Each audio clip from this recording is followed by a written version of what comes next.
Assalamualaikum warahmatullahi wabarakatuh. Rekan-rekan Mutiara FM juga sobat Demos Kritis. Perkenalkan, nama saya Mustafa dari founder Demos Kritis, yang mana komunitas ini diciptakan dan dibuat untuk sebagai sarana atau lokomotif menyalurkan berbagai aspirasi, baik itu dari tatanan masyarakat atau tatanan kemahasiswaan. Nah, saya tidak sendiri pada pertemuan kali ini. Saya juga di samping itu saya akan ditemani oleh sahabat dan partner founder Demos Kritis, ada Farel. Ya, perkenalkan nama saya rekan-rekan Mutiara, perkenalkan nama saya Farelan Merehan. Jadi saya partnernya rekan Mustafa. Ya, juga tak lupa pula ada narasumber pada malam ini yang kita hadirkan sebagai pemberi materi, juga memberikan berbagai tanggapan terhadap isu, khususnya dengan tema kemerdekaan perspektif mahasiswa. Ada Ahmad Makmum sebagai Ketua HMI. Silakan diperkenalkan. Ya, salam kenal teman-teman Demos Kritis. Alhamdulillah, saya Ahmad Makmun, kebetulan juga mahasiswa. Malam ini diajak untuk berdiskusi bersama teman-teman Demos Kritis ya. Semoga bisa berjalan lancar diskusinya malam hari ini. Ya, terima kasih. Ya, untuk langsung saja biar tidak kemudian panjang lebar, ini pertemuan kali ini pertemuan perdana kita, sekaligus ajang untuk memberikan nuansa baru khususnya bagi rekan-rekan pendengar Mutiara FM di 107,3. Kita adakan podcast ringan nih ya, biar nggak terlalu serius-serius amat ya gitu, tentang kemerdekaan perspektif mahasiswa. Sebelum itu lebih jauh, saya ingin mendengar dari latar belakang dari narasumber kita. Narasumber kita nama lengkap Ahmad Makmun. Oke, mungkin lebih diceritakan pengalaman Anda sebagai mahasiswa, latar belakang prodi mungkin seperti apa, silakan. Siap, terima kasih waktunya Pak Mustafa. Saya kelahiran dari Sumeneb, asli Madura, pada tanggal 19 Juni 1998 dan masuk di kampus UIN Hastimber, dulu masih statusnya YIN, itu tahun 2017. Ya, alhamdulillah bisa bertemu dan menikmati dunia mahasiswa ini yang sangat saya bersyukur sekali, karena dari peralihan masa SMA sampai masa perkuliahan itu sangat beda sekali, baik di lingkungan sosialnya maupun di lingkungan budayanya.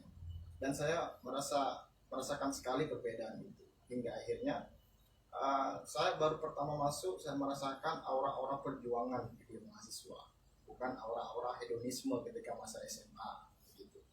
Ya, mungkin sesuai dengan jargonnya itu ya, agent of change atau yang lainnya itu. Betul ya, mungkin kayak gitu ya Mas. Akhirnya dikasih pemahaman oleh PK dulu ya, pendamping kelompok, oleh pengurus-pengurus BEM, bahwa fungsi mahasiswa dari tridharma perguruan tinggi sampai hakikat seorang mahasiswa itu harus ngapain, dan juga prestasi-prestasi mahasiswa dari untuk mempertahankan kemerdekaan Indonesia ini juga sangat besar dari sejak dulu begitu. Akhirnya saya tertarik untuk suasana kemahasiswaan atau nilai yang ada di dalam mahasiswa itu mulai saya rasakan pada waktu itu. Akhirnya secara tidak singkat cerita, saya kemudian tertarik untuk mendalami soal-soal kebangsaan, soal-soal yang berhubungan dengan nasionalisme, soal-soal yang berhubungan dengan kemahasiswaan, peran dan fungsi mahasiswa. Oke, ya itu sesuai juga dengan jargon ya, kayak yang kita kenal, semisal kayak kampus itu sebagai miniatur negara gitu kan, sehingga perjuangan mempertahankan kemerdekaan juga sangat kita rasakan seperti itu ya. Atau apa ini, sahabat Farel.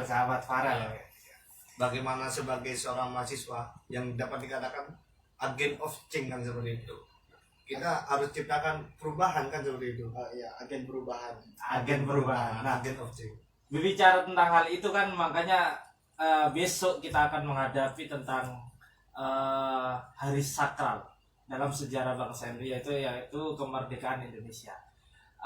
Penting saya rasa kita mengkaji tentang hal itu saat ini, apalagi di tataran bangsa Indonesia yang saat ini kita tahu bahwa sedang mengalami dekadensi moral, entah itu akibat oleh disrupsi informasi akibat teknologi atau dan sebagainya. Ini sebelum jauh ke sana, ini kira-kira nih menurut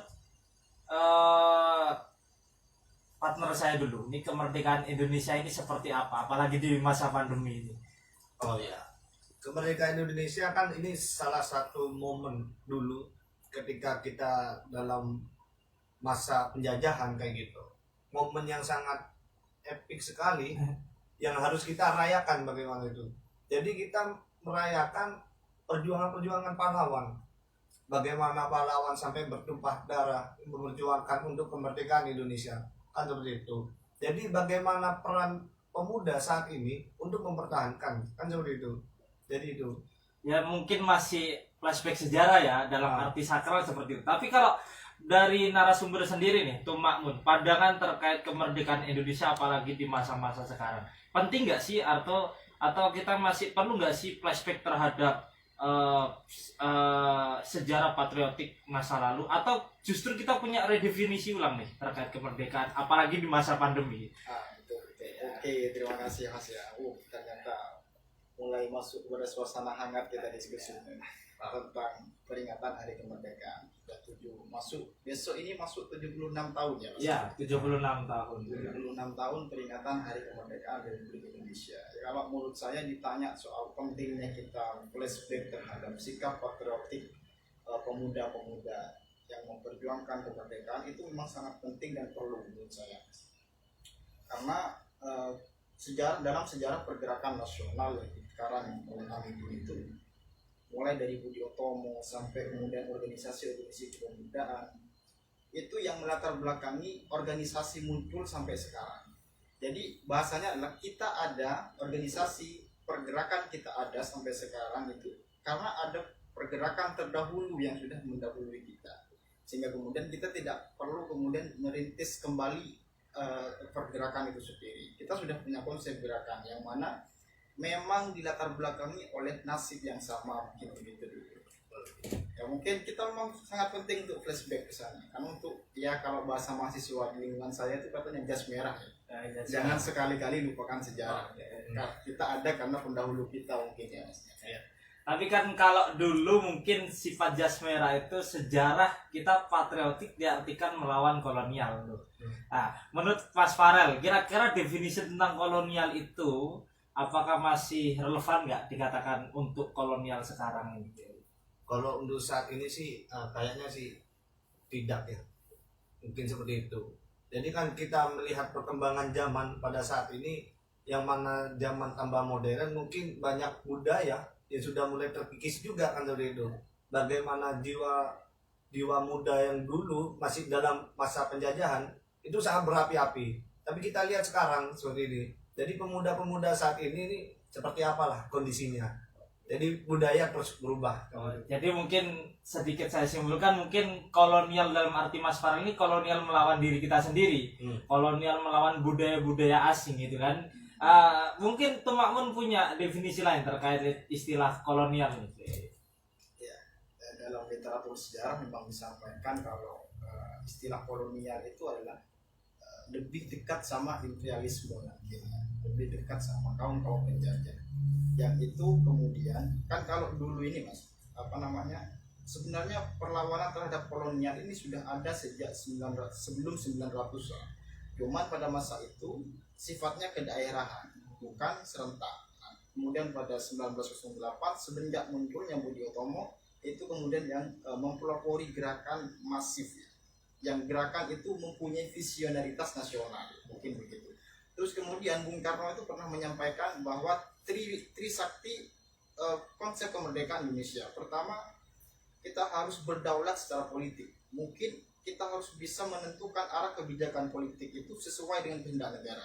Terus yang kedua adalah berdikari dalam ekonomi, berdiri di kaki sendiri di bidang ekonomi. artinya kita tidak ketergantungan terhadap negara lain, baik dari segi utang maupun dari segi ekonomi yang lain yang ada di negara. Terus yang ketiga, betul yang disampaikan oleh Mas Farel. Jadi yang ketiga itu adalah merdeka secara budaya. Kita tetap selaku bangsa Indonesia yang memiliki budaya sederhana dan sebagainya, tidak boleh tercampur baur dengan budaya-budaya asing. Makanya yang dikatakan merdeka adalah ketika masyarakat itu mencerminkan kebudayaan pribadinya. Itu mungkin. Oh, ya. Berarti ada 3 konsep sebenarnya dalam konotasi kemerdekaan itu. Lah itu kan konsep di awal kemerdekaan tuh.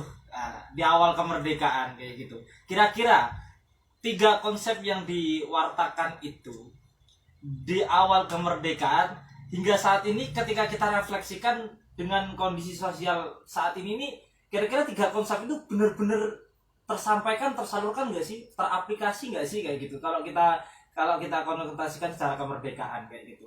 Jadi menurut narasumber gimana ini? Sedang bolak-balik sekarang, yang Iya. narasumber dulu ya. Biasanya tadi Mas Farel dulu. Gak apa sudah ya. Ya, siap. Ya, kita tentunya melihat studi kasus ya yang berkembang terutama di politik. Yang dilihat adalah arah kebijakan. Ketika wakil-wakil rakyat selaku mandataris rakyat yang ada di parlemen, yang ada di eksekutif maupun yang ada di legislatif, itu masih cenderung untuk didikte dalam menentukan keputusan rapat-rapatnya, maka bisa dikatakan masih belum merdeka. Karena kalau merdeka secara hakikat itu adalah tidak ada yang bisa menuntut kita dalam berekspresi. Artinya kita tidak kemudian tergantung sama sesuatu yang membuat kita itu tidak bisa menentukan ekspresi bebas kita. Mungkin itu ya. Kalau saya harus dipaksa untuk melihat apakah sekarang kebijakan pemerintah yang keluar itu mencerminkan sebuah kedaulatan politik, itu mungkin banyak perspektif ya, mungkin karena kalau disambungkan atau dikolaborasikan dengan teori pergerakan nasional yang membuat kesamaan nasib. Soalnya di masyarakat sekarang definisi itu berbeda-beda. Akhirnya kebijakan itu mengena kepada seseorang yang sesuai, yang kena kebijakan itu merasa untung, mereka diam. Yang tidak merasa untung, mereka melawan. Akhirnya apa yang terjadi? Perpecahan antar masyarakat. Jadi tren senasib dalam barak penjajahan ini sudah agak pudar ya. Mungkin tren senasib sekarang senasib karena dijajah pandemi nih kayak gitu. Tapi sebelum masuk ke pandemi nih, kalau menurut sahabat Farel nih kayak gitu terkait 3 konsep yang diwartakan, apakah Indonesia saat ini benar-benar merdeka berdaulat secara politik, berdikari secara ekonomi, dan juga merdeka secara budaya ini? Menurut Farel gimana itu? Ya mungkin dari masalah ekonomi kan seperti itu. Kita lihat nih, negara kita perkembangan ekonominya apakah semakin meningkat atau tidak. Dan pada saat ini, pada saat pandemi juga malah merosot jauh nih mengenai pengembangan ekonomi di Indonesia gitu.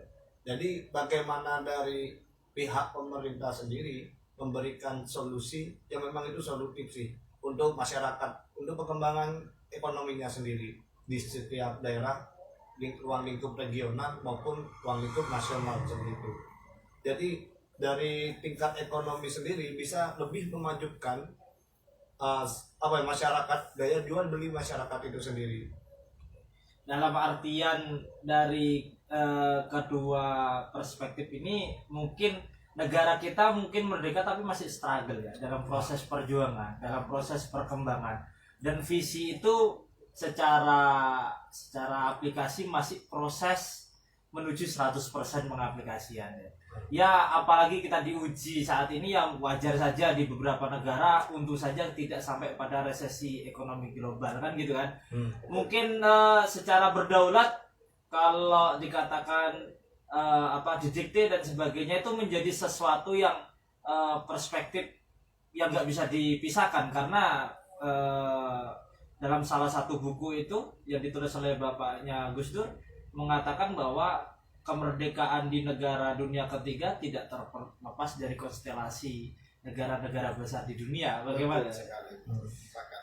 Untuk yang ketiga nih, secara budaya, kira-kira nih kemerdekaan, apalagi sekarang ada banyak tren TikTok kayak gitu, kemudian ada tren Korea sentris dan sebagainya. Ini pandangan teman-teman nih, gimana cara menanggapi budaya ini? Karena kita juga nggak kira bisa lepas dari globalisasi, kita juga nggak kira mungkin jumut terhadap perkembangan zaman, tapi cara menyikapinya seperti apa untuk tetap merdeka secara budaya ini? Dari narasumber mungkin untuk Makmun ya. Iya, sampaikan terima kasih. Sebetulnya saya karena background saya Islam ya, mungkin ya, mahasiswa Islam, saya mengajak kepada sesuatu yang dikonsepkan oleh Islam tentang konsep kemerdekaan. Jadi yang disebut dengan Islam merdeka itu maksudnya adalah tidak ada yang bisa kemudian menghalangi seseorang itu bertindak. Akan tetapi manusia yang hidup di dunia ini hanya terbatas sama kemerdekaan orang lain. Kita boleh merdeka berekspresi tanpa batas, akan tetapi kita ingat ada kemerdekaan orang lain pula yang harus kita hargai. Makanya kemudian dasar dari pengertian kemerdekaan itu, misal ketika ada aturan yang memaksa saya untuk kemudian tidak bertindak A, maka kita tanya dulu, itu aturan itu menghargai kemerdekaan orang lain atau hanya membatasi kemerdekaan kita, gitu kira-kira. Terus kemudian yang korelasikan dengan konteks budaya sekarang, makanya kemudian ketika poin pentingnya adalah ketika bangsa Indonesia terutama tidak bisa mencerminkan jati diri bangsanya dalam berbudaya, maka belum bisa dikatakan merdeka. Ketika dilihat pada kondisi sekarang, Bung Karno pernah mengatakan bahwa dalam merumuskan Pancasila yang dirumuskan oleh beberapa kiai itu, memang di sana diambil dari budaya-budaya yang ada di Indonesia yang dirumuskan dalam Pancasila. Maka kemudian konsep gotong royong, hidup sederhana, saling menghargai antar sesama, budaya-budaya yang khas yang ada di Indonesia itu harus dikeluarkan melalui jati diri bangsa, pergaulan keseharian para pemuda dan sebagainya. Dan sekarang saya lihat memang pergeseran budaya itu mulai ada di negara kita, terutama di kalangan pemuda. Betul. Banyak yang sudah terkontaminasi dengan budaya asing dan segala macam melalui media-media sosial, melalui video-video pendek dan sebagainya. Contoh, di lingkungan saya pun sekarang anak-anak itu sudah jarang kenal lagu-lagu lokal.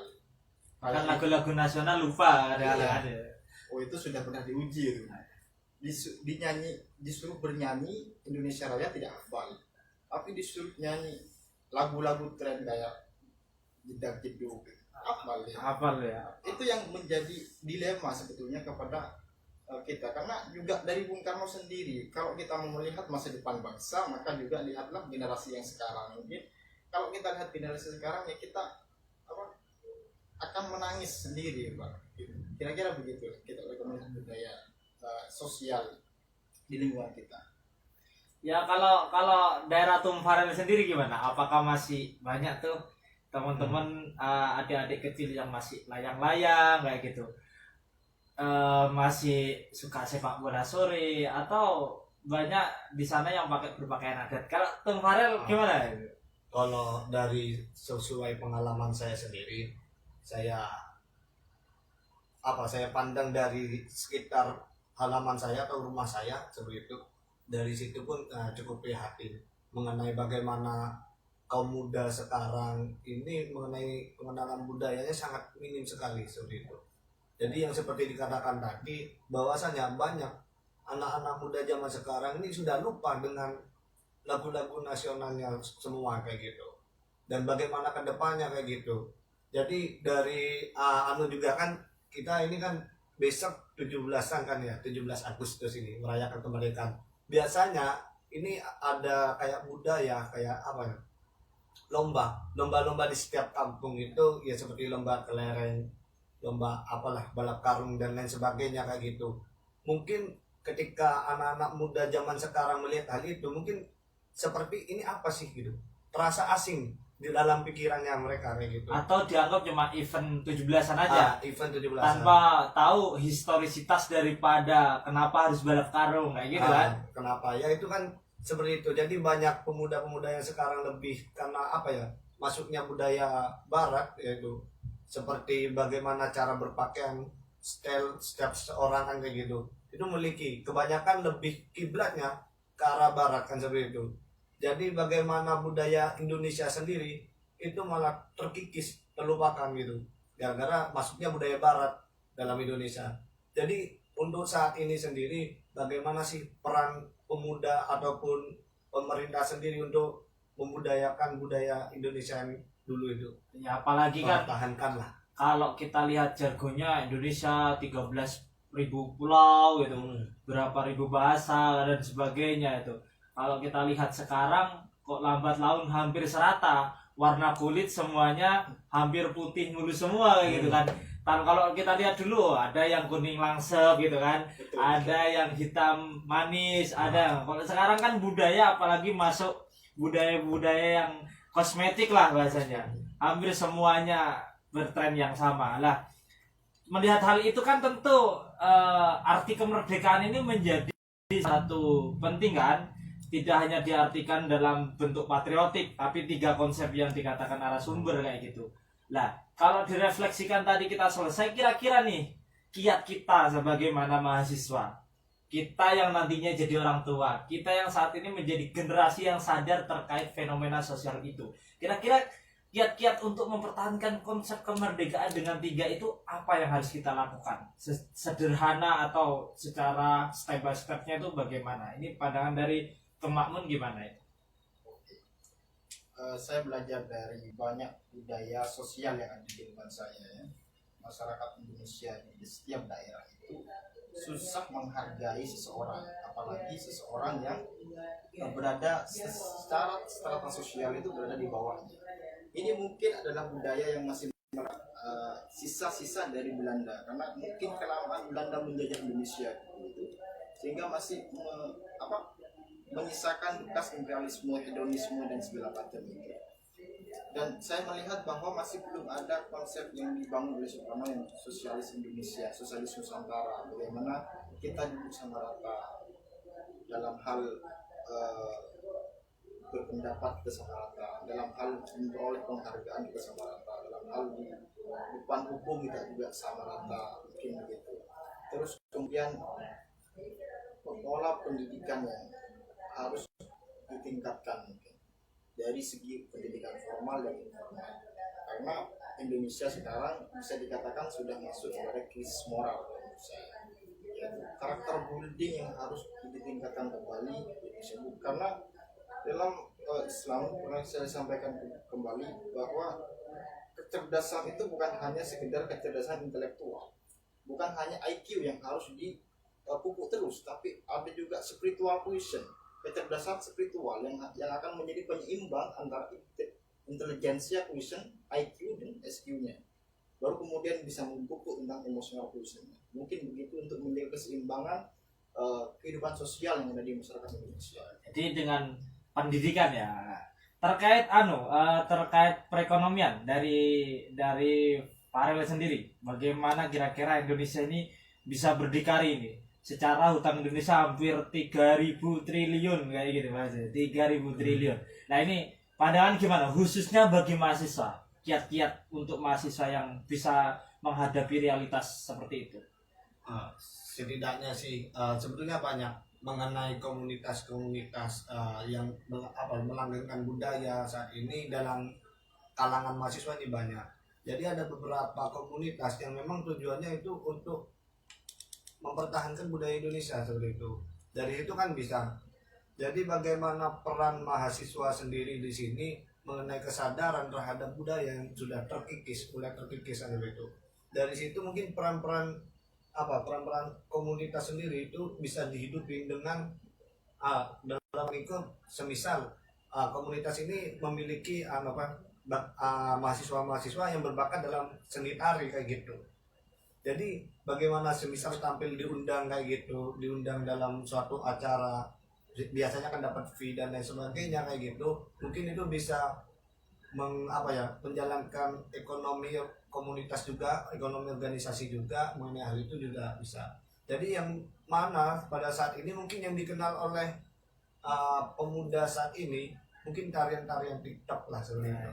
Padahal kita punya tarian Manuk Dadali dan lain sebagainya kan gitu banyak. Oke, secara budaya mungkin bisa lakukan dengan membuat komunal-komunal kebudayaan itu ya. Terus secara perekonomian ini gimana bagi teman-teman ini? Secara perekonomian nih, hutang 3.000 triliun. Kalau kita logikakan UMR aja nggak sampai kayak gitu. UMR aja nggak sampai untuk melunasi itu. Kira-kira dengan sikap presiden kita nih yang menggunakan sistem pembangunan basis infrastruktur, kira-kira kedepannya tangan-tangan kita terkait hutang-hutang negara ini kira-kira apa yang harus kita lakukan sebagai mahasiswa secara kiat-kiat? Untuk narasumber gimana? Ya, saya pernah mendengar pernyataan Pak Jokowi itu begini. Kalau masyarakat Indonesia itu mau kaya, silahkan main trading cryptocurrency, tabungan jangka panjang. Silahkan terjun di dunia Bitcoin, BTC, karena dalam jangka panjang pembacaan Pak Jokowi BTC akan menaik drastis. Kalau sekarang harganya sudah hampir 1 M per BTC, yang dulunya hanya 50.000. Itu pernyataan Pak Jokowi untuk memperbaiki ekonomi Indonesia. Cuma saya punya konsep lain tentang ekonomi. Jadi kalau ekonomi Indonesia itu mau pulih, coba pakai sistem yang pernah dilakukan oleh Rasulullah pada waktu melakukan proses perdagangan yang sambil berdakwahkan Islam itu. Konsep kafahisme. Jadi ekonomi kan tidak jauh dari perdagangan. Mulai dari proses pulaan, proses jual, proses pengambilan untung harus terang-terangan, dan ada aturan dari pemerintah yang dikeluarkan di dalam menaikkan keuntungan, mengambil keuntungan. Nah, begitu. Itu mungkin bisa dipakai ya untuk sistem di Indonesia. Karena kan Indonesia secara tidak langsung, secara kasat mata memang tetap kapital ya. Yang kaya tetap menimbun dan sebagainya, yang miskinnya semakin miskin gitu. Nah, mungkin itu solusi dari saya untuk perbaikan perekonomian ini. Tapi susah sih Pak Jokowi, soalnya juga warisan hutangnya. Sistem kafaisme juga kayaknya sudah banyak orang sadar, cuma susah untuk dilakukan. Susah untuk dilakukan. Ya karena mungkin ya kita sadar bahwa selain konsep dan teori juga banyak pelaku mafia di dalamnya kan gitu kan.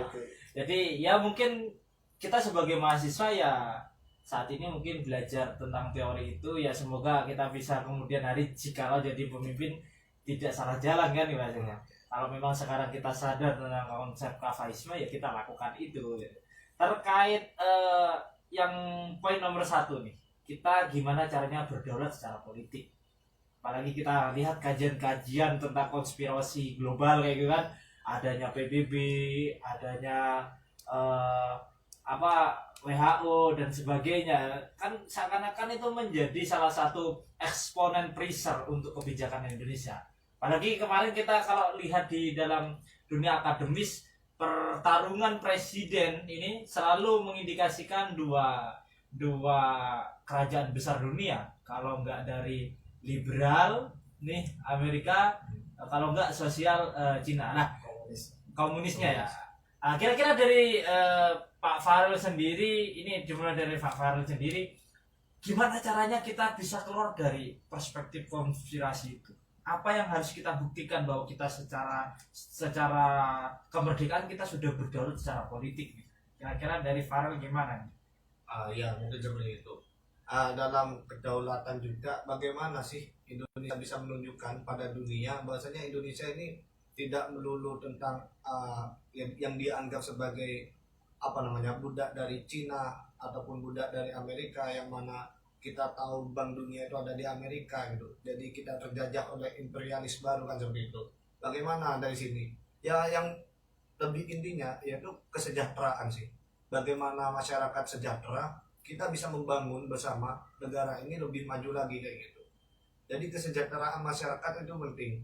Bagaimana yang semisal ada masyarakat yang masih kelas menengah ke bawah kayak gitu, kita beri bantuan untuk membangunkan ekonominya kayak gitu. Jadi ketika semuanya sudah terbangun dan tertata bagus, mungkin Indonesia bisa lebih maju lagi kayak gitu. Bagaimana kita tunjukkan lah pada dunia bahwasanya kita nggak melulu harus ikut ke sana ataupun ke kanan atau ke kiri kayak gitu. Kita bisa tunjukkan sendiri ya gitu. Oke, jadi kalau masyarakatnya sejahtera, daulat secara ekonominya kayak itu, berarti juga berkonotasi pada daulat secara politik. Artinya kita nggak perlu minta bantuan lagi ke mereka kan, atau kita mengurangi bantuan dari mereka. Dari Farel itu, dari itu Makmun sendiri, bagaimana nih kira-kira kiat kita sebagai mahasiswa juga kita berikan usulan mungkin saja yang bisa dilaksanakan sebagai politik luar negeri khususnya ya. Gimana caranya Indonesia bisa berdaulat secara politik? Saya ulas dari awal ya. Pertama, saya sumbang satu untuk 4 pilar negara Republik Indonesia itu, saya sumbang pers, lembaga pers. Karena lembaga pers sebetulnya adalah alat yang bisa digunakan untuk meningkatkan pertumbuhan kepada kebaikan dan mengurangi pertumbuhan kepada keburukan sebetulnya. Pers itu sangat berperan penting. Karena dalam teori media massa itu mempunyai teori yang bernama hypodermic needle. Jadi seolah-olah ketika tontonan itu sering ditayangkan tiap pagi, tiap sore, itu akan membentuk sebuah mindset dalam seorang penonton. Itu disebut dengan teori jarum suntik. Jadi kita seolah-olah tidak sadar bahwa cara berpikir kita, mindset kita dibentuk dari media massa itu sendiri, sehingga ketika mindset itu terbentuk, kemudian mempengaruhi terhadap pola bicara. Setelah pola bicara terpengaruhi, baru kemudian berpengaruh pada pola perilaku. Setelah perilaku itu keluar dari tontonan itu, kemudian membudaya. Banyak kan yang suka nonton film sinetron, akhirnya seperti apa tingkahnya. Itu bisa diamati, bisa ditelisik. Makanya saya sumbang untuk 4 pilar penegak dalam Republik Indonesia itu. Maka saya tambah satu lagi, pers itu harus dikawal betul. Pers itu harus melalui dewan pers yang betul-betul mengeluarkan SOP tentang penayangan baik itu sinetron dan segala macam, berita-berita propaganda dan segala macam. Itu kan menjaga stabilitas demokrasi juga sebetulnya. Nah, terus kalau diminta keterangan mengenai tentang kedaulatan politik, yang dimaksud ya, politik itu sebetulnya kalau di Indonesia masih memainkan yang namanya politik elit, memainkan peran-peran elit lokal untuk mempengaruhi massa. Nah itu, karena budaya Indonesia sekarang itu ketika sudah memberi kehormatan kepada seseorang yang dianggap itu tokoh, maka itu percaya sepenuhnya, maka itu yang dimanfaatkan dalam segi politik di Indonesia. Cuman dalam teori politik jadi keluarkan lagi yang namanya civil disconfidence. Itu adalah teori pembangkangan sipil yang tidak percaya sama elit. Nah ini yang Indonesia adalah gejolak ini, naik turunnya antara elit dan orang yang tidak suka elit, sehingga kemudian mudah diadu domba oleh luar. Kedaulatan ini yang kemudian konstelasi ini yang kemudian berpengaruh terhadap kedaulatan politik, sehingga sempat kemudian muncul isu bahwa Papua milik Amerika, Kalimantan milik Cina, kita bagi-bagi. Yang penting mereka tetap seolah-olah itu mereka akur, tapi sebenarnya terpecah belah Indonesia ini. Nah begitu mungkin perspektif tentang kedaulatan politik ya begitu. Oke, jadi intinya kalau bisa jangan sampai ada konflik horizontal kayak gitu Pak. Ketika persatuan itu semakin muncul dalam sanubari setiap masyarakat Indonesia, kemudian konflik horizontal semakin bahkan tidak ada, kemungkinan kemerdekaan sebuah negara itu menjadi sesuatu yang sakral, dan kemerdekaan itu menjadi entitas yang diakui oleh siapapun kayak gitu. Ya bahasa mahasiswanya satu korlap satu komando. Nah, kalau tidak satu korlap satu komando, maka kemerdekaan itu sebagai sesuatu yang hanya utopis ya, hanya angan-angan saja kan, bahasanya seperti itu. Sebagai kiat mahasiswa, sebagai generasi selanjutnya kan tentunya banyak toh yang kita lakukan. Tentunya selain mengkaji isu-isu sosial, juga kita harus siap menjadi generator lah, menjadi pengganti dari pemimpin-pemimpin sebelumnya kayak gitu.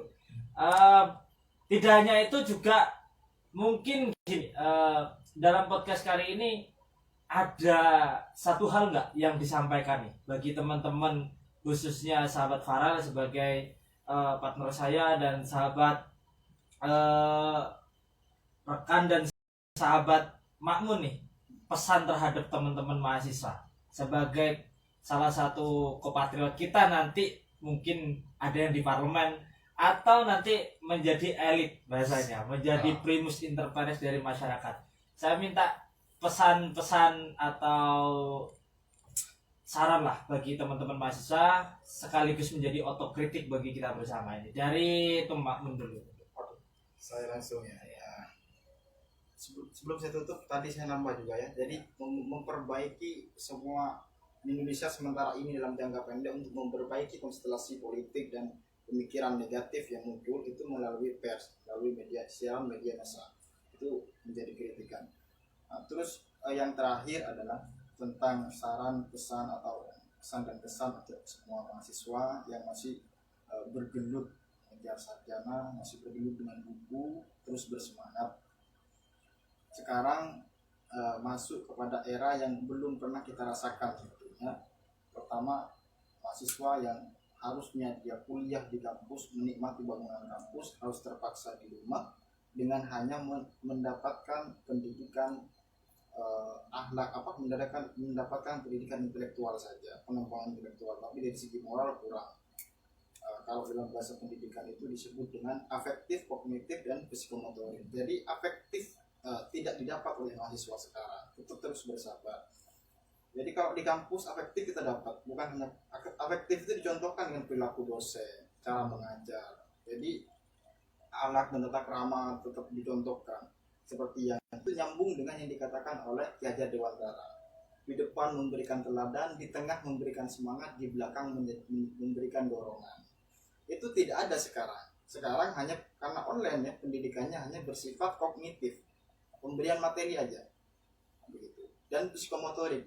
Nah, psikomotorik ini lebih kepada keterampilan seorang mahasiswa. Nah, karena posisinya begini, jadi teman-teman untuk mahasiswa maka harus bisa keluar dari situasi ini. Karena kalau saya pribadi sebagai mahasiswa tua sampai sekarang bisa mendefinisikan pandemi ini adalah sebagai suatu ujian yang barang siapa bisa keluar dari ujian ini, maka dia sebetulnya yang bisa berkontestasi pada sebuah kehidupan berikutnya. Mungkin berikutnya akan lebih parah dari ini. Dan barang siapa yang tidak bisa berkontestasi atau tidak bisa kreatif menghadapi situasi seperti ini, maka mungkin dia akan mati gulung tikar dan segala macam. Dan itu menjadi tantangan bagi kita. Kita bisa apa enggak? Gitu. Oke.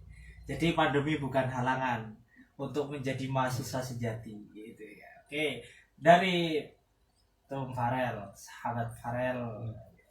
Jadi dari peran mahasiswa yang saat ini kita ketahui bahwasanya minim sekali proses kita dalam berpeluang untuk kampus kan begitu. Jadi bagaimana mahasiswa ini lebih kreatif kembali kayak gitu. Bagaimana sih enaknya ketika masa kita cuma mendapatkan ilmu saja kayak gitu. Terus kita aplikasikan seperti apa salah satunya dengan berdiskusi dengan kawan seperti itu, ataupun ikut kita kan banyak webinar seperti itu. Jadi lebih aktif kembali sih jadi mahasiswa. Kita jangan terlalu menjadi mahasiswa yang elitis atau seperti berjuis kecil. Jadi bagaimana kita dapat menemukan sih kekreatifan itu untuk menciptakan perubahan terhadap masyarakat kayak gitu. Jadi kita melebur kepada masyarakat kayak gitu. Jadi kita merakyat, dan bagaimana kekreatifan itu dimulai seperti itu. Jadi kita berjalan di sana. Oke. Jadi dari Pak Farel menginginkan masyarakat jangan hanya terkungkung di lingkungan kampus juga gitu kan. Tidak hanya bicara tentang dirinya sebagai mahasiswa, sebagaimana lambang kayak gitu, tapi juga mahasiswa juga harus memasyarakat gitu kan.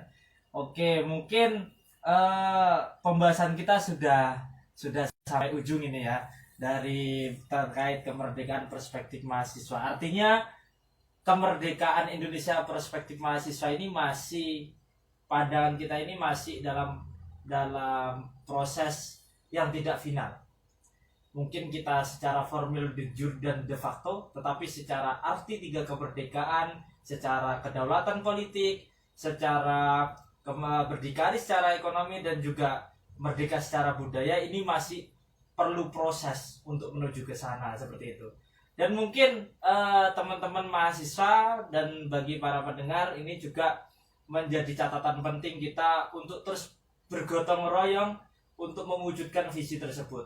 Kendati pandemi saat ini terus mempressure kita, tapi itu bukan halangan, khususnya bagi mahasiswa. Tunjukkan bahwa agen of change, agen of control, agen of analisis kita itu terus berjalan, kendati harus lewat virtual. Dan jangan lupa pula pesannya Pak Farel, terus memasyarakat agar tidak menjadi elit.